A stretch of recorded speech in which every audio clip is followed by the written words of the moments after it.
So hi all, today we are going to see about water and its importance and what is meant by fluid balance and about dietary fiber. So in this video we know the water and what is the functions of water and what is the concept of this fluid balance and what is exactly explains, and in addition to this dietary fiber, what is meant by dietary fiber and what is its role and why we have to consume the dietary fiber and what is the importance in our diet.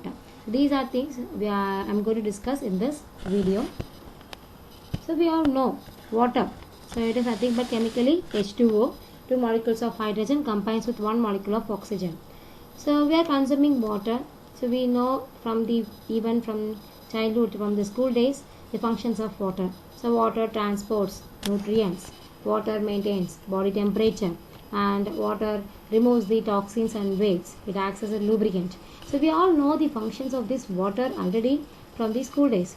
So but nowadays we are aware of that. That is, it is insisting to consume at least 8 glasses of water every day for the proper functioning of our body to maintain the body water level.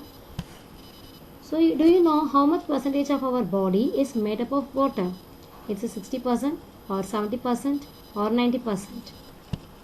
So 70% or around 70% of our body is made up of water, and it is present in two ways, that is intracellular and extracellular. Intracellular means within the cells. So we all know our body, the entire body is made up of what the basic unit of life is cell. So within the cell 40%, around 40% of the fluid is present, and outside is 20% of the fluid is present. This is extracellular fluid. And again it is exists in two ways. Interstitial fluid, that is a layer of water is present outside the cell, it is called as interstitial fluid, and intravascular fluid is nothing but the blood plasma. So this is about the distribution of the blood body fluid. Okay, so here I am going to say about the loss of water from our body. See how the water is lost through any pipe or anything. So the water is lost in four ways. Commonly it is observed. The first one is the skin, second one is the kidney, third one is by the intestine, and fourth one is the lungs. So through the skin the water is lost in the form of sweating. So while we doing any heavy work or any exercise or anything, so we will feel some water is lost through the skin, and that type of water loss is nothing but sweating. And urine, normally when we drink water, the water is lost in the form of urine, and it is done by the kidney. And intestine, usually intestine involved in the digestion and absorption of the nutrient, and it is involved in the excreting the waste. So along some fluid is also excreted. And lungs, so we cannot feel or we cannot see the loss of water, but it is says that some amount of water is lost in the form of water vapor by the lungs also. So these are the common loss of water we can see in our body. So once the water is lost, so we have to maintain the water level in our body for the proper functioning. So for that only we are consistently drinking lots of water. So water balancing, so balancing the water level in our body. So it is mainly done by the condition that is nothing but thirst. So once we feel dehydrated or dehydration condition, so our body will insist some sense that is called thirst, that is a conscious desire to drink. So we feel to drink something or any kind of fluid. So this thirst is mainly created by increase in the plasma osmolality. So the osmotic condition of the plasma is increased, and thereby it creates the thirst condition. But this thirst is mainly created by a hormone called antidiuretic hormone, and this is the hormone is produced due to the increased plasma osmolality. Usually the osmolality must be between 280 to 300. If it is more than that, definitely that condition will create or will increase the production of the antidiuretic hormone. So I will simply explain what is meant by increased plasma osmolality. So plasma osmolality, this is around 283. This is a normal range. If the water is lost, automatically the ions they present in our body, its concentration will be increased. So that is the increased plasma osmolality. So diluted condition is the ideal. If the water is lost, we have to balance that by consuming water. But if we fail to consume water, automatically the concentration of the ions will be more, and that condition is the increased plasma osmolality. So when the plasma osmolality is increased, so automatically a hormone is produced by our brain, that is a hypothalamus. So hypothalamus is present in our brain. So once it sends the plasma osmolality increased condition, it produces a hormone called antidiuretic hormone, and this hormone is also called as vasopressin. It is produced by the hypothalamus and it is stored in the pituitary gland, posterior pituitary gland. So this hormone will give the thirst sense. So we are feeling the thirst. So feeling to drink water, and that thirsting condition is created by a hormone called as antidiuretic hormone, and this hormone is produced in what condition? At the increased plasma osmolality condition. So this plasma osmolality condition is increases with the dehydration, that is loss of water, and it is also decreased with the overhydration. But overhydration does not have any negative impact in our body, but dehydration, once the water level is not maintained properly, definitely we will have some symptoms like a concentrated urine, because the water must be balanced. It must be balanced. So all the organs in our body will be involved in balancing the fluid condition for the proper functioning of each and every organ. So for that, if the plasma osmolality is increased, so the antidiuretic hormone is produced, and this hormone will create a thirst condition. So during the thirst condition, if we not able to drink water, automatically what happens? It will reabsorb the water from our body. So it reabsorbs more water wherever it is present, and thereby increasing the concentrated urine. So only after seeing the concentrated urine, we will feel, oh, we are dehydrated, we have to consume more amount of water. The next concept is the acid-base balance. So what is meant by acid-base? So acid-base is nothing but it is related with the pH of our body. So the body pH must be maintained between 7.35 to 7.45. This is the ideal pH, and this pH is maintained by the three important agents, that is buffering agents, respiratory system, and the renal system. Why the pH of our body must be maintained? So unless if the pH is not maintained, the proteins or enzymes does not able to perform its function properly. If it does not perform its function, so automatically what happen? We can see some disorders or any disease or any kind of imbalance we can see in our body. So the body pH or the blood pH has to be maintained between 7.35 to 7.45, and it is done by the three things. One is the buffering system, second was the respiratory system, and the third is the renal system. Renal system is nothing but it is also called as urinary system. So we can see one by one what are these systems involved in balancing the acid and base or maintaining the pH, how they are maintaining. So before that, what is meant by acid condition and what is meant by base condition? Acid is nothing but production of H plus ion concentration, and base is the reverse. So reducing the concentration of H plus, that is nothing but the H plus when it is combined with some other compound, definitely the concentration of the H plus ion will be reduced. This is the acid and base condition. So if you are not able to maintain the pH of our body around 7.4, then definitely we will have some disorders like acidosis and alkalosis. Acidosis means the pH drops less than 7.4, and alkalosis means increased pH, that is called as alkalosis. This is how I explained that. So acidemia and alkemia. Acidemia means less than 7.35, and if the pH is more than 7.45 means alkemia. So what are the sources of acids in our body?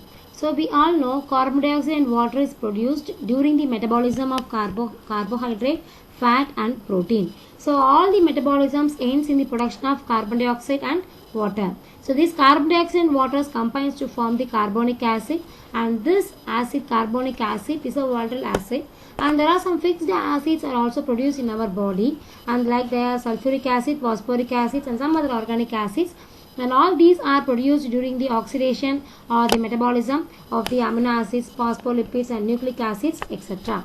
So these are the some sources of the acids produced in our body. So now we see about the three systems, that is buffer system, respiratory system, and renal system, and how these systems are involved in maintaining the pH of our body. So first and foremost is the carbonic acid bicarbonate buffer system. So carbon dioxide is generally produced by the cells during the metabolism, and this carbon dioxide combined with the water forms the carbonic acid. So listen, when the carbon dioxide level is not properly maintained, if it is increased or decreased, the pH will be altered. So we have to maintain the pH by the combination of this balance, that is a carbonic acid and the bicarbonate buffer system. I will explain this in by picture. So carbon dioxide and water combine to form the carbonic acid, and this carbonic acid dissociates to release the H plus concentration and the bicarbonate ions. Okay, so again this bicarbonate ions has to be combined with the sodium to form the sodium bicarbonate. This is a one kind of track maintaining the concentration of the bicarbonate ions. When the sodium bicarbonate releases the bicarbonate ions, it will bicarbonate ions, and these bicarbonate ions combine with the excess hydrogen and form the carbonic acids. So thereby this H plus concentration and the bicarbonate concentration has to be balanced so that the pH does not be altered. And another kind of buffer system is the hemoglobin buffer system. It takes place in the intracellular, so within the cells. So within the cells the sodium cannot be there, so it involves the bicarbonate which is diffuses into the blood plasma. So like that bicarbonate ions will exchange with the chloride ions. So this hemoglobin, it is mainly involved in maintaining the pH, so that it does not affecting the organs by increasing or decreasing the carbon dioxide level. Next one is the phosphate buffer. It is also the intracellular buffer system. Just remember, intracellular buffer system and the hemoglobin buffer system, these two are the intracellular, which takes place within the cells by maintaining the pH of the intracellular. The next one is the three buffer system we see. One is the carbonic acid bicarbonate buffer system, and this is the most important buffer system for the extracellular fluid. Second one is the hemoglobin buffer system, and third is the phosphate buffer system. These two takes place within the cell, that is intracellular fluid. And next is the second mechanism, is the respiratory. There is a second line of defense. So during the respiration we will intake oxygen and also carbon dioxide, releasing carbon dioxide. So by respiratory we are maintaining the carbon dioxide level in our body. Okay, and next is the renal acid base. Renal is nothing but the urinary system. So by maintaining the bicarbonate production, that is sodium bicarbonate production, and thereby we are maintaining the pH of our body. So if the pH of our body is not properly maintained, what happens? We can see the acidosis and alkalosis already we seen in the previous slide. Okay, so it is involved in two types, so that is a metabolic and respiratory. Metabolic acidosis and metabolic alkalosis is regarding with the kidney, and respiratory acidosis and respiratory alkalosis regarding with the lungs. Okay, so just remember only these things. So acidosis means decreasing pH, alkalosis means increasing pH. Same thing it involves. Okay, metabolysis means metabolic means bicarbonate. Just remember, metabolic means bicarbonate. So acidosis means decreased bicarbonate. Alkalosis means increased bicarbonate. So in case of respiratory, acidosis means reduced pH, alkalosis means increased pH. So in case of respiratory, directly proportion, that is increased concentration of the carbon dioxide result in production of more carbonic acid. So what happens? More carbon dioxide, acidity.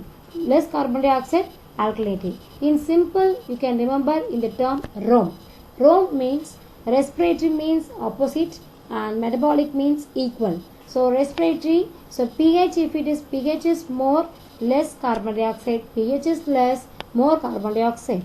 In case of metabolic, equal proportion. If the pH is more bicarbonate. If the pH is less bicarbonate. So we can easily remember in the terms Rome. So respiratory opposite, we have to remember opposite condition, and metabolic means equal condition. Okay. So the two important organs maintaining our acid base balance are the kidney and the lungs. So remember which organs plays a major role, kidney and lungs. So kidney involved in the bicarbonate production and lungs involved in the carbon dioxide production. And remember, if there is defect in any system, any kidney is not properly functioning or lungs is not properly functioning, so they have to adjust with that and maintain the acid base balance.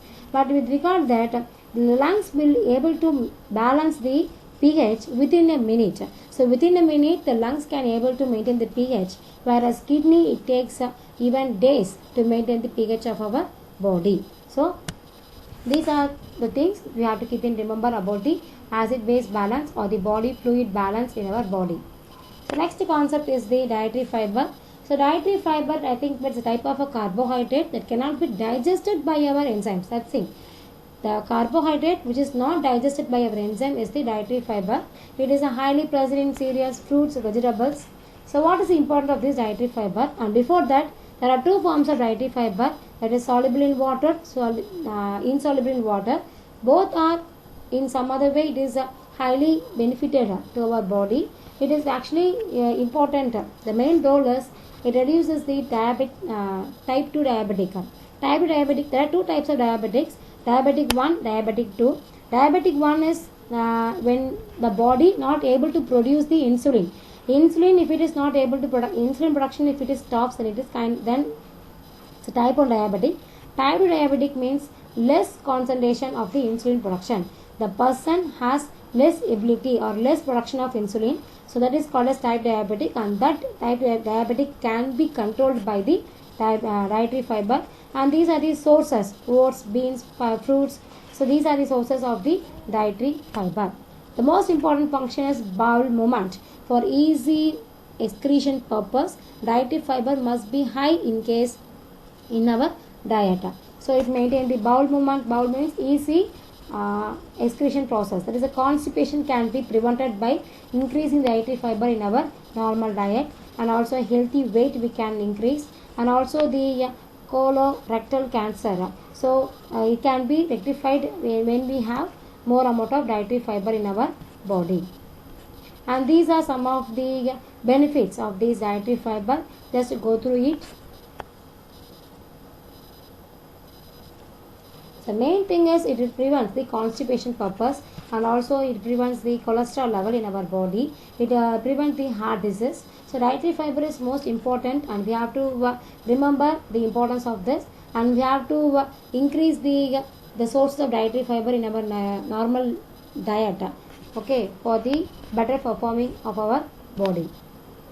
And this is about a general. What is the important days for this past June? Okay, so June 1 is nothing but it is observed as the World Milk Day, and June 2 is the Telangana State Formation Day. So Telangana is the last formed state, 29th state. It is formed in 2014. And June 3 is nothing but considers the World Bicycle Day. So why this day is observed means the bicycle, it is does not create any pollution. So to create the awareness about the environment clean, okay, protecting the environment, World Bicycle Day is observed on every June 3rd. And June 4 is the International Day of Innocent Child Victims of Aggression. That is nothing but harassment. So so many children are harassed, innocent children are harassed. So we have to create some awareness among them. So the June 4 is observed. Okay, so these, just remember these 4 days of this June month so far. This is GK questions may be asked in our upcoming any exams. So for your general purpose, I included this also in this video. So thank you. So with this I am ending about the what are the functions of water, and what is meant by the acid base balance, and what are the systems involved in our body maintaining the pH, and what is meant by dietary fiber, and why we have to include dietary fiber in our daily diet. So if you have any doubt, you can ask in the comment section. Thank you for watching this. Thank you.